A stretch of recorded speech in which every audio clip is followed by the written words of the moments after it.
Hi, Stephanie. Thank you so much for joining me today and for a chat and training.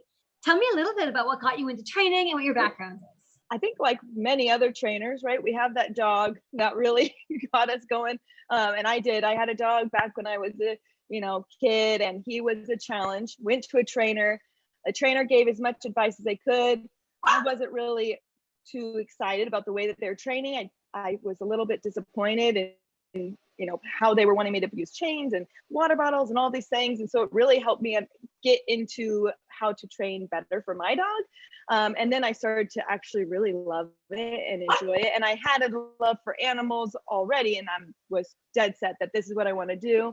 I started out actually working with grooming pets, and that was really fun. And then I went into working with exotic animals. I love working with exotic animals, and actually I have such a heart for zoos and the conservation that they're doing in zoos to help you better understand animals so we can save more animals and keep them in their environment. From there, I started to see that I love training in general, and I wanted to learn more about training as in itself. And working with domestics gives you a little bit more freedom. There's not as many limitations when you're working with a mountain lion or a monkey between bars, right? So I have a little bit more freedom to learn a little bit more. And I went through the Karen Pryor Academy as well and became a certified dog trainer through that, and really loved it. I was like, I don't know if I want to go back to exotics anymore. This is really a passion, especially working with the people. You don't get that part either when I'm working with exotic animals.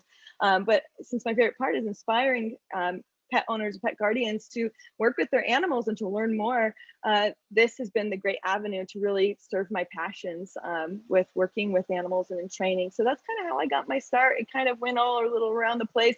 Try to say I'm well-rounded trainer, and continuing to learn, because you don't ever stop learning when you're a trainer. There's always new things and new challenges. That's so true. And I love that of all the animals you've worked with, it started with your dog when you were younger, and it came right back to that connection with your pet and connection with the community and the people that are working with them. So I think that's super cool. What do you love most about training, and what's your favorite behavior to train?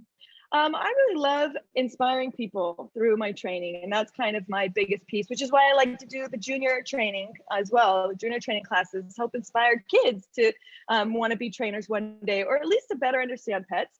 So that's kind of what I really love about training as a trainer. I love the bond you get, of course, and the connection you build with an animal through training is like no other.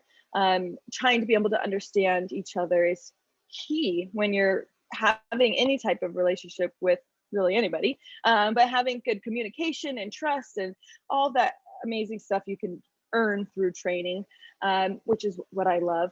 The favorite behaviors I love to train kind of coincide with that, with coming when called. I love teaching and helping pet parents and pet guardians to be able to help their dogs learn to want to come back to them in a distracting environment, and how to really connect with the owner. And I think that that's the foundation for come when called, as well as leash walking. That's one of my other really favorite behaviors to teach, because you have to have a trust and a bond with that other person at the end of the leash, right? And that animal at the end of the leash, you got to trust them, they got to trust you. And it's a really fun way. There's fun ways to build games that can help connect that and make it enjoyable for both people to learn those skills. Awesome. So kind of going along with that, what's your favorite challenge behaviors to work with?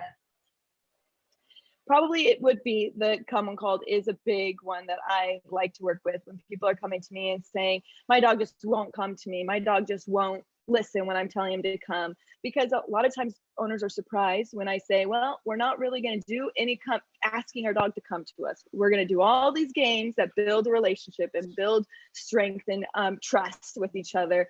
And usually that's what it comes down to, stripping it all down and reconnecting with your pet and understanding why wouldn't your pet want to come in these circumstances. Awesome. I love that. It's all about context and educating them on how to build those foundations. Love that. Question for you. All the training you do with us is remote. So what have online classes been like for you? What have you learned from them? What do you enjoy about them? Talk to me about that. Yeah, they definitely were interesting to start, that's for sure, because it was something I hadn't even experienced myself, being trained remotely. But it was surprisingly, it shouldn't have been very surprising, but it was really fun, because training is fun. And it was great to be able to see pet parents, even more so than when I'm in my classes, be, wow, I can do this. I did this. And that's what I can really reiterate constantly through my Zoom classes is they're like, thank you so much. You helped my dog achieve this goal, or you helped my dog do this. I'm like, no, you did it. Yes, I was here coaching you, but you're the one that's there hands-on with your dog, giving the treat at the right moment and listening to my feedback. And you're the one that made this behavior happen. It wasn't me, it was you.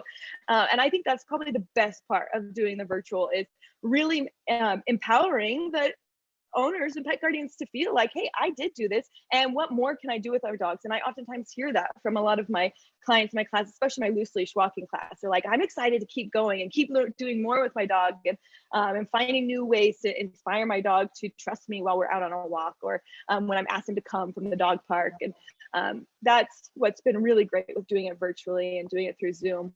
And then also, yeah, the recordings. I get that a lot. Is I love being able to go back and rewatch how you did a special skill because I couldn't quite catch on how to do it. And I can even send me a video and I'll watch the video and then I can give you feedback on it, which is something that, yeah, I didn't do before. I didn't have as much availability to do through doing in-person training. So there's a lot of little pieces that I've seen through pet owners going through the class and myself that we're learning little ways to help make it more special. Awesome. And I love that you bring up the ability to record classes, to review the sessions later, to send you video feedback and get that really direct, like, here's what it looks like in my home. Here's what it looks like in my environment. Help me, coach me. And I love that. I think that's a really important piece of the online classes that we've all discovered we really enjoy. So thank you so much again for joining us. And we look forward to many more classes down the road. Thank you. Awesome. Thank you. Thank you.